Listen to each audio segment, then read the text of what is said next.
Geezers, ghost-spiderr's here. 2 energy, 3 stats. On reveal, the last card you played moves here. I am beyond excited for this card. It's the one I have been waiting for. Look at how saucy her animation is as well. She is one of only 3 cards in Marvel Snap that can move cards to the right. Often you can only move things to the left.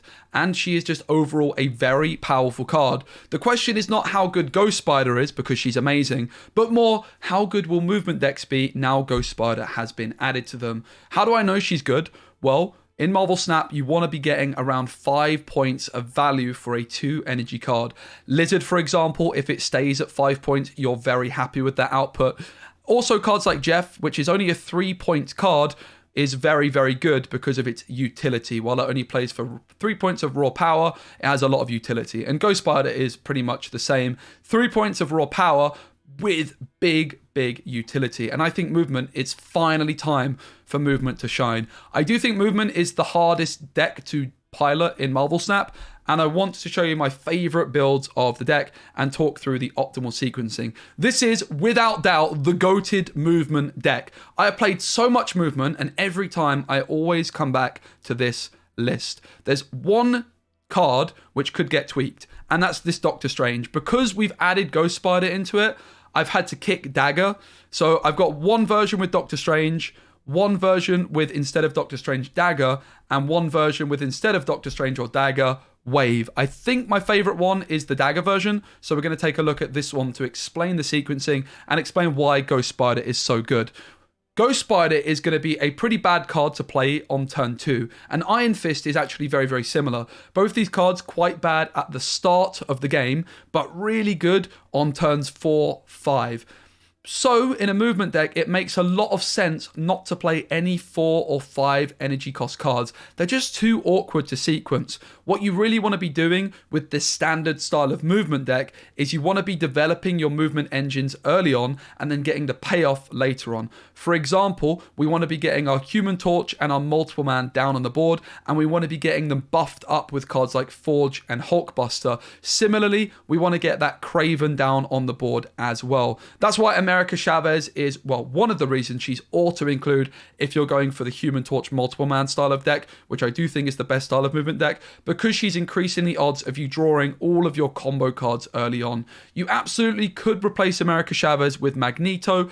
I have tried it before and I hated it. Like, Magneto's great occasionally, but the consistency Chavez offers in a movement deck is much more important in my opinion. In fact, I think this is one of the best decks in the game for America Chavez. So the sequencing then is going to look something like Forge on turn 2, let's say. On turn 3, we could play a Human Torch. And then, let's say, on turn 4, we play an Iron Fist and then a Hulkbuster. And a Hulkbuster merges onto the Human Torch. The way that interaction works is that the Iron Fist moves the card which the Hulkbuster joined on with. So let's say we played Forge onto our Human Torch. We have a 4-power Human Torch. The Hulkbuster merges with it for an 8-power Human Torch, and then Iron Fist moves it, and we've suddenly got a 16-power Human Torch already, which is just obscene. Now, on turn 5, we could play something like Vulture and Ghost-Spiderr, either moving the Vulture with the Ghost-Spiderr, or if we play the Ghost-Spiderr first, we could actually move that Human Torch again, moving it to the right, and suddenly we've got a 32-point Human Torch ready for our Heimdall to make it a 64-point Human Torch. Or, on turn 5, instead of playing the Vulture, we could play Ghost-Spiderr to get a 32-point Human Torch, and then Cloak to move it again, and then suddenly we've got a Human Torch worth over 100 points. So there really is some insane things you can do with Ghost-Spiderr, but it's not just in that instance that she's good in. I think with Dagger is another key example of an amazing, amazing card. Dagger suffers a big problem in movement decks traditionally because there's not that many ways to move her. The only ways you have of moving her really are Iron Fist, Cloak, and Heimdall. The Doctor Strange isn't ever pulling your Dagger, and also Dagger is not very good moved early on. Often you want to be playing your Iron Fist around turn 3 or 4, so moving Dagger with Iron Fist always feels quite lackluster, and you're often better moving a Multiple Man, moving a Human Torch, moving a Vulture. Therefore, really the only way you get Dagger value is with Cloak or Heimdall, and often Cloak, you could only move 2 things with a movement deck often, maybe 3 at a push, because you want to move them into your Kraven lane, and therefore you can't even move Dagger with Cloak that often. However, with Ghost-Spiderr, Dagger becomes pretty extraordinary. On turn 4, we could play something like Craven, followed by Dagger. And then on turn 5, we could Ghost-Spiderr the Dagger. By that point, our opponent's very likely to have a lot of cards at that location. Let's say they only have 2 cards. Dagger is already a 6-point card, which is just fantastic, particularly if you've got that Heimdall lined up for turn number 6. That also then means if you've got a 6 power Dagger, you could Doctor Strange it if you can fit Doctor Strange and Dagger in, which of course you can play around with this list. There's just loads of things that Ghost-Spiderr is opening up. This is without doubt the deck of choice. Do not play your Iron Fist on turn 1 and do not play your Ghost-Spiderr on turn 2. That is not how the deck is supposed to work. You want to be getting that juicy multiple man or that juicy Human Torch, leaving the right lane empty only for that card, so then you can play on turn 4 the Iron Fist into the Hulkbuster combo. I am so excited to try out this deck. Again, you could play Doctor Strange instead of the Dagger. You could also play Wave instead of either of those. The idea being Wave on turn 5 has quite a lot of potential in movement decks because Heimdall, if you've got a bunch of multiple mans, is just going to be a really nice finisher. If your opponent's playing something like a bounce deck where they want to be slamming a bunch of cards, that Wave is really helping you in that matchup. So this is the first deck, the most standard, the goated movement deck in my opinion. As a man that's played so much movement, this is always the deck I come back to. I think the one I'm most excited for is the one with Dagger, but I definitely want to experiment with. A lot of you might say kick Forge. Forge is so many points with Human Torch and with multiple man. It is crazy. All right, the next deck we're going to look at is a less traditional movement deck, and this is what I've called Ghost-Spiderr Miles Good Stuff. I have a couple of versions of this one as well, one with Wave and one with Storm. That is the only difference. So if you don't have Jeff, you can just play both Wave and Storm, for example. Bear in mind, I'm playing all of these decks. I've created all of these decks without playing, so do not be afraid to tweak them a card here or there. As much as I have spent a very long time on them, of course, it's very difficult to refine decks without actually having used them.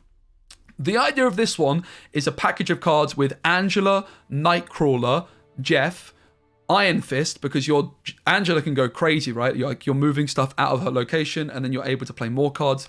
The Craven is just going to be crazy good with all of the movement mechanics. And then we've got the Iron Fist and the Ghost-Spiderr to be moving either Vulture or Dagger.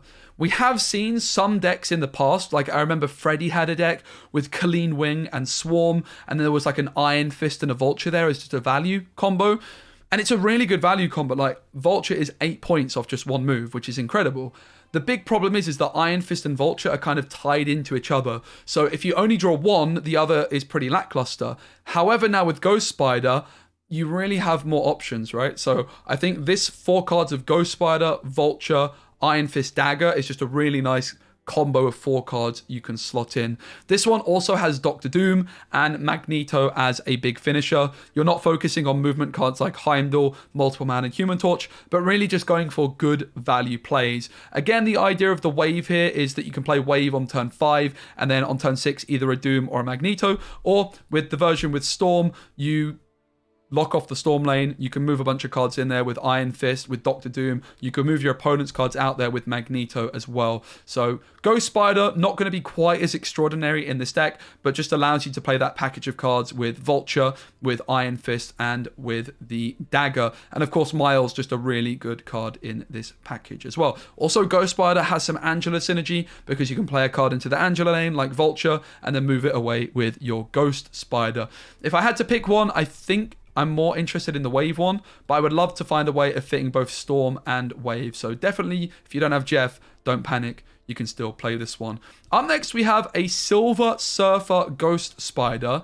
And this is one that is quite interesting. I don't think it's going to be as good as the other ones, but Kingpin is a pretty interesting card in the meta when everyone is playing movement decks.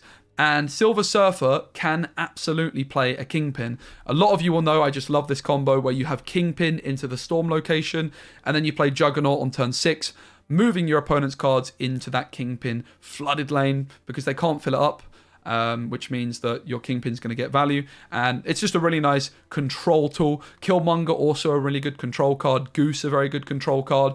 Iron Fist working well with Storm. Like, one downside this deck has is that you do have Killmonger and Iron Fist together, but overall, just seems like a pretty interesting combo. We've got the Vulture in there, of course, which synergizes with Silver Surfer. Doctor Strange, which synergizes with Silver Surfer.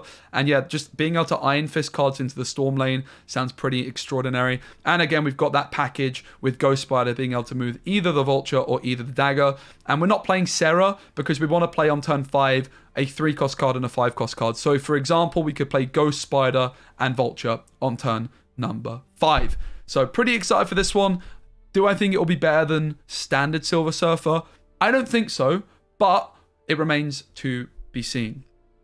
Okay, up next, second to last, the penultimate one, we have a lockdown movement deck. So this one is using Storm because Storm has just a lot of utility with Iron Fist, with Nightcrawler, with Jeff, like we talked about, with Magneto as well. But this one has the addition of a Spider-Man as well. So it's quite similar to this other one that I showcased. Very similar, in fact, with Wave or with Doctor Doom, but just another way you could do it by adding Spider-Man in. So this kind of package of cards with Miles is very, very interesting. This one doesn't have Doom, but again, you could play Doom. There's just so many different versions of this Miles list, and I'm really excited to see what the optimal one is. I want to give a shout out to Kraven as well, because Kraven is just going to be probably the best card in the game on day one. When everyone's playing movement, it does count your opponent's cards that move to the Kraven lane as well. So this card is just going to be playing for often 10 plus points.